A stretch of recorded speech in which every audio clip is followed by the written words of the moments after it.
everyone. Welcome back to Art Therapy with MindSoulMeditations. Before we get started, let's take a moment to take a deep breath and let it out slowly.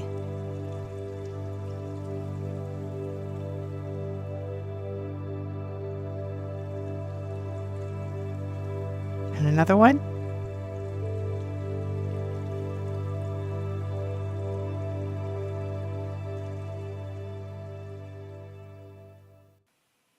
Let's talk about setting boundaries. Setting boundaries is a crucial aspect of maintaining mental health. It involves defining personal limits and communicating them assertively to others. By setting boundaries, individuals establish clear guidelines for behavior and interactions, which helps in fostering healthy relationships and self-respect. Take a look at some of the art submitted by the artist community on X to see their interpretations of boundaries.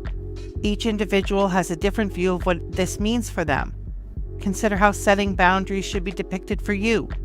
Consider what personal limits or communicating your needs might look like.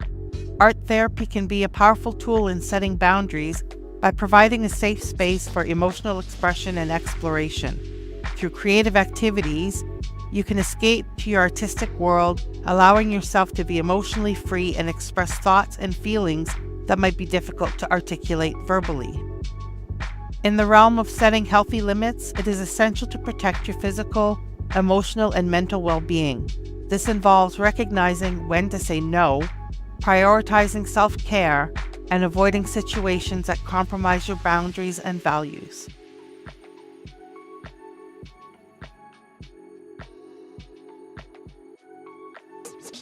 For additional ideas, consider a fortress in the mind, or a garden with gates, perhaps scales to show balance, or a heart that is protected by a barrier, or pathways or doors that are locked while others are open. So today we're going to create some art about setting boundaries, and this can be a really complex issue because boundaries might mean different things to you. So for example, maybe you have really strong boundaries in place to the point where you've now isolated yourself because of them. So you may want to look at creating art that depicts this situation where your boundaries are too high or too strong and you're feeling walled up. So for example, in a previous episode, I had an image of a person in a fetal position inside of an ice cube.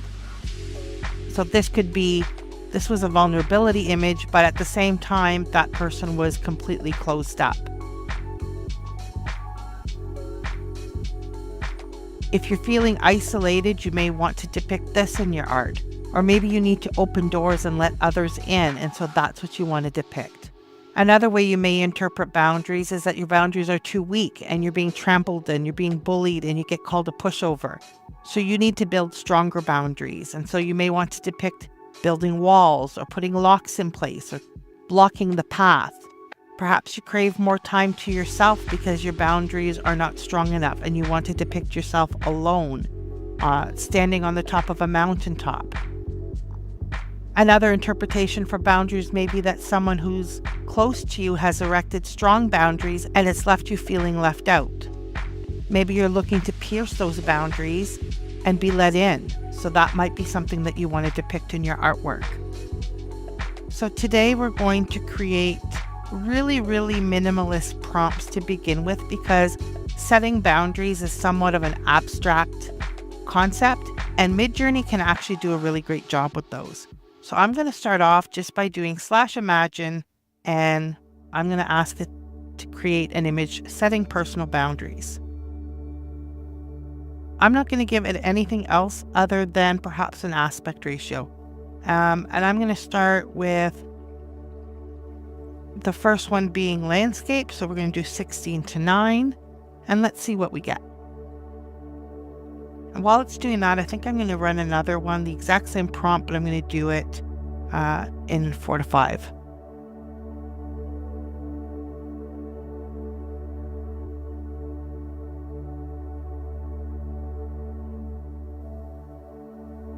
So let's start by looking at the landscape ones. I already see some problematic images, but I get the concept it's trying to produce. So let's look at those. So the top one, it looks like somebody who's trying to isolate themselves but is feeling pulled in multiple directions. So that's kind of a neat image. The second one sitting on the log bridge looks a little bit distorted. We've got legs going in multiple directions, so that's a very problematic image. The hand in the bottom, I think, is meant to be a stop, as in indicating, just stop kind of hand. And in the bottom right, I like this one. This is somebody who's out on a cliff by themselves. They're very isolated. They're alone. And this may be what you want, or this may be how you're feeling and you want to break free from it. Let's see the second set. So in the second set, again, we've got some pretty interesting images. I like the visual impact of the one in the top left with the person standing on what looks like what two mountains are coming together. So it's bridged the gap. So it's a really neat visual and a cool concept. The woman behind the fence, again, that's, I'm standing behind my barriers.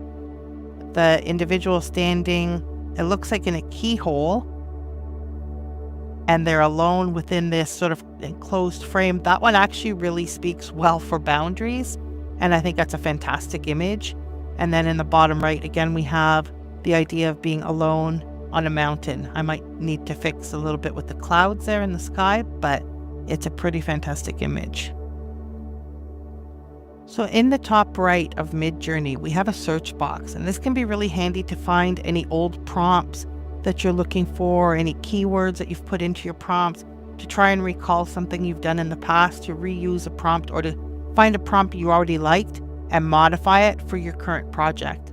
So because we're getting photography type images, I want to look for one of my older prompts that I've done that has a really nice effect, that puts a nice hazy effect in my prompts, and also has some camera settings.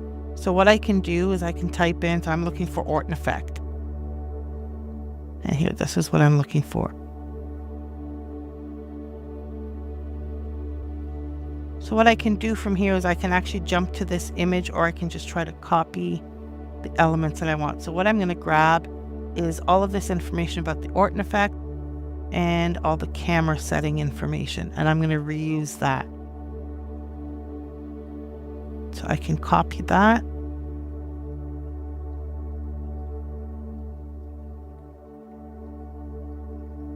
So I've got some nice prompts here. I've got a fence.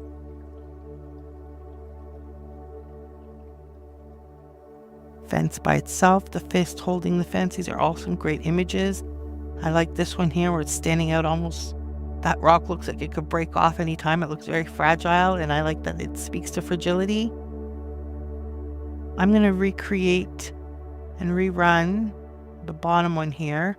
So we see here we have the one that's the horizontal ones. I have the weirdness applied to it, and the vertical ones here I did not. So I'm going to try them both and add the Orton effect in.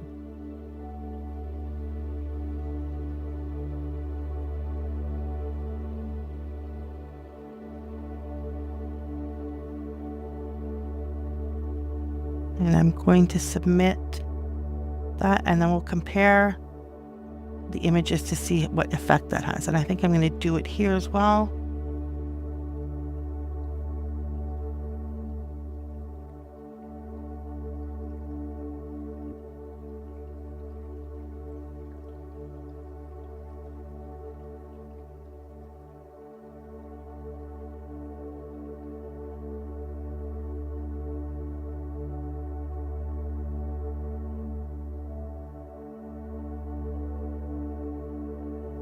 So this one standing on the top of the mountain with the clouds all around, there's a certain beauty to this. I really like it.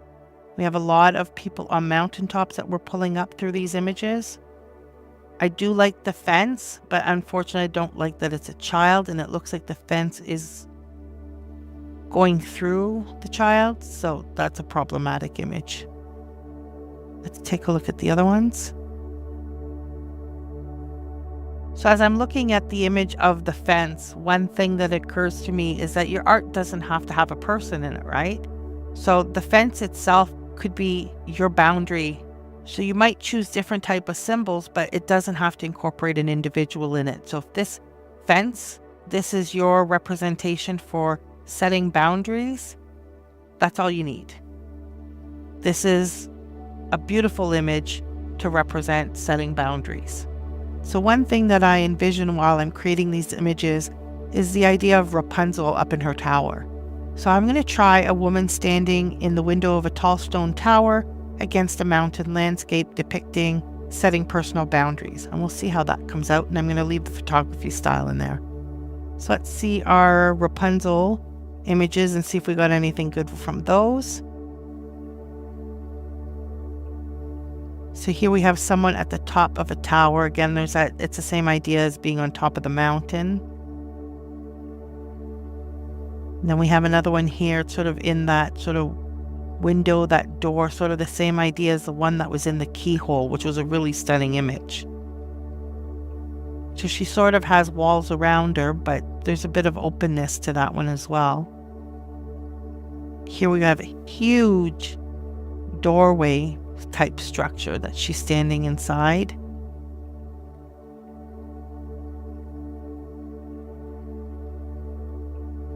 I think this one here is probably closest to a Rapunzel type image, but she's not particularly high up.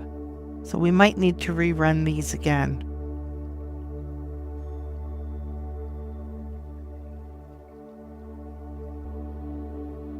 So one thing that I found with this set of images that are vertical, some of my images, the perspective or the height of the tower wasn't quite what I had in mind.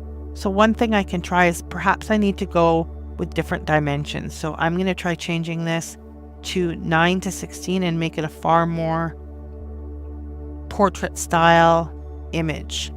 So give it a little more room to build a larger tower. And I might need to be more specific about the window. The top of the tower.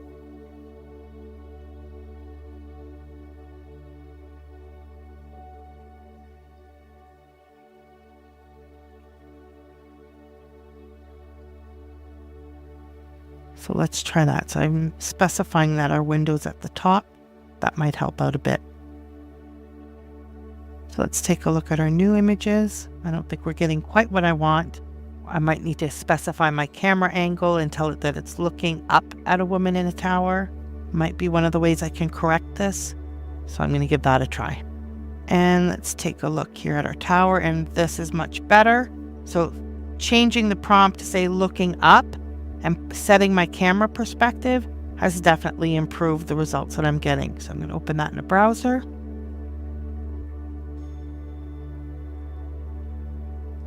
So I think we've got some really neat images here. The one here, it's too bad that she is at the very top of the tower. I would have much preferred to have her in the window itself. But we still have the same concept achieved even if she's at the top. Now the quality of her figure might need a little bit of improvement, but upscaling might help with that, and maybe a little bit of vari-region. So the second one here, she's more in the window like I'd asked. She's definitely isolated, surrounded, unreachable, unattainable. She's definitely put her walls up. She's in her own space. So I would say that that's a pretty good image to depict boundaries. And here we have the same thing where she's up in the top of the tower of an old structure. She's got her boundaries. She's in a beautiful place.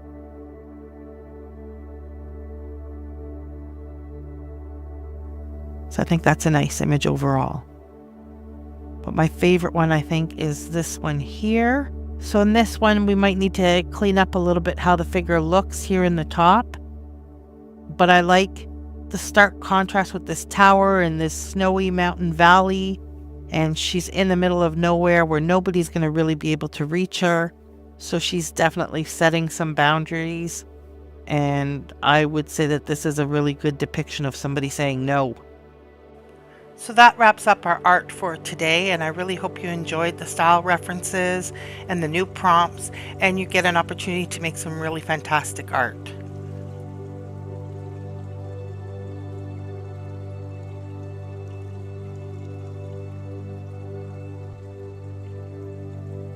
Today's affirmation is, I set healthy boundaries to protect my well-being. Thank you for joining me for another day of art therapy. I hope you enjoyed the session, and I hope you had a chance to create some really amazing art. Make sure to join me again tomorrow, and I really look forward to seeing you there.